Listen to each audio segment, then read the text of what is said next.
નમસ્કાર મિત્રો, સ્વાગત છે તમારું આપ સૌની સિયારી ચેનલ ગુજરાતી સાહિત્ય વિદ નિકુંજ યુટ્યુબ ચેનલમાં હું નિકુંજ પરમાર આપ સૌનું તહેદિલ સ્વાગત કરું છું. મિત્રો, તો આજના વિડીયોમાં વાત કરવામાં સરકારે આપ્યો પેન્શનો અને કર્મચારીને મોટો ઝટકો. નાણામંત્રી કરી ચોંકાવનારી જાહેરાત. જો તમે પેન્શનધારક છો અને સરકારી કર્મચારી છો, તમારા માટે આ સમાચાર ઉપયોગી બનશે.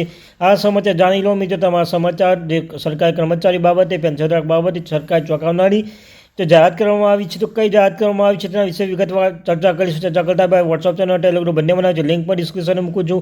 અવશ્ય રીતે જોઈન થઈ જજો તમને ચેનલ પર. મિત્રો, સરકારી કર્મચારી, નિવૃત્ત કર્મચારી, પેન્શનધારક બાબતે, પગાર બાબતે, પેન્શન બાબતે, ડીઆર, એચઆરએ અન્ય કોઈ પણ અપડેટ આવે તો પણ તમે જાણ કરવામાં આવશે. તો આપણી આ ચેનલને ગુજરાતી સાહિત્ય વિદ નિકુંજ ચેનલને સબસ્ક્રાઈબ કરીને બેલ આઇકન બટન દબાવવાનું ભૂલશો નહીં. તો ચાલો જાણીએ આજની આ મહત્ત્વની અપડેટ. તો મિત્રો, તમે જોઈ શકો છો કે કેન્દ્ર સરકારે વર્ષમાં 4 વખત જીપીએફ પર વ્યાજ દરોની જાહેરાત કરી છે. દર 3 મહિને તેની જાહેરાત કરવામાં આવી છે. જાન્યુઆરી 2025થી માર્ચ 2025ના ત્રિમાસિક ગાળામાં મારે જનરલ પ્રોવિડન્ટ ફંડ જીપીએફ પર વ્યાજ દરમાં કોઈ વધારો કરવામાં આવ્યો નથી. આ કરવાથી માટે વ્યાજ દર પણ 7.1% રહેશે. આના નિર્ણયને કેન્દ્રીય કર્મચારી માટે મોટો ફટકો માનવામાં આવી રહ્યો છે, કારણ કે છેલ્લા 6 વર્ષથી વ્યાજ દરમાં કોઈ ફેરફાર કરવામાં આવ્યો નથી. ગયા વર્ષમાં નાણામંત્રાલય દ્વારા જારી કરેલા નોટિફિકેશન ઓક્ટોબર-ડિસેમ્બર 2024ના ત્રિમાસિક ગાળા માટે વ્યાજ દર 7.1% રાખવામાં આવ્યો હતો અને હવે નવા વર્ષમાં પણ દર યથાવત રહેશે.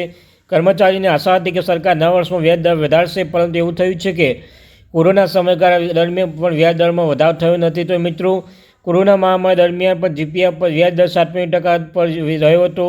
વર્ષ 2021-22માં જ્યારે દેશમાં કોરોનાની બીજી લહેર ફાટી નીકળી હતી ત્યારે પણ સરકાર વ્યાજ દર વધારો કરી ન હતો. આ સિવાય મોંઘવારી ભથ્થું ડીએમ 18 મહિનાથી અટકી ગયું હોવા છતાં કર્મચારીઓને જીપીએફમાં વધેલા વ્યાજદરનો લાભ મળ્યો નથી. છેલ્લા વર્ષથી જીપીએફ પણ વ્યાજ 7.1% જ છે.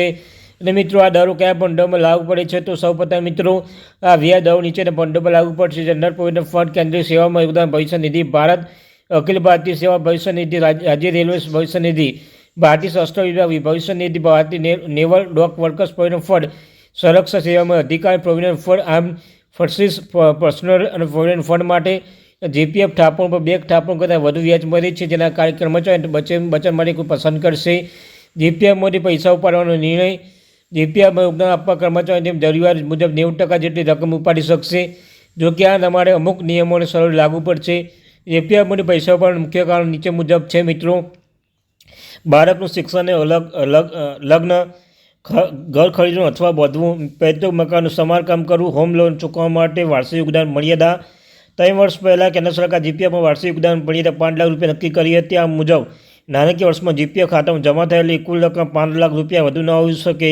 આ જોગવાઈ ઉચ્ચ આવક ધરાવતા કર્મચારીઓ માટે એક મોટો ફેરફાર હતો, કારણ કે તેઓ તેમની બચતમાં મોટો હિસ્સો જીપીએફમાં રોકાણ કરતા હતા અને કર્મચારીઓના આશા પર પાણી પણ ફેરવી છે. મિત્રો, કર્મચારીઓને આશા હતી કે નવા વર્ષમાં વ્યાજદરમાં ફેરફાર થશે, જેનાથી તેને વધુ લાભ મળી શકશે. છેલ્લા ઘણા સમયથી વિસ્ટી વ્યાજના કારણે કર્મચારી નારાજગી છે. આ નિર્ણયથી સરકાર અને કર્મચારીઓ વચ્ચે ફરી એકવાર અસંતોષ વધી શકે છે. સરકારના આ નિર્ણયથી કર્મચારીઓ માટે નિરાશાજનક છે. જે કર્મચારી વ્યાજદરમાં ફેરફારની અપેક્ષા રાખતા હતા, તેઓને હવે તેમને નાણાકીય લક્ષ્ય પુનઃ આયોજન કરવું પડશે. આગામી ક્વાર્ટરમાં સરકાર આ અંગે શું વલણ અપનાવશે તે જોવું રસપ્રદ રહેશે. તો thank you very much. Gujarati સાહિત્ય વિદ નિકુંજને સબસ્ક્રાઈબ કરી બેલ આઇકન બટન દબાવી દો. રોજ તમને આવી માહિતી મળતી રહેશે. તો thank you very much watching my video. જય હિન્દ, જય ભારત.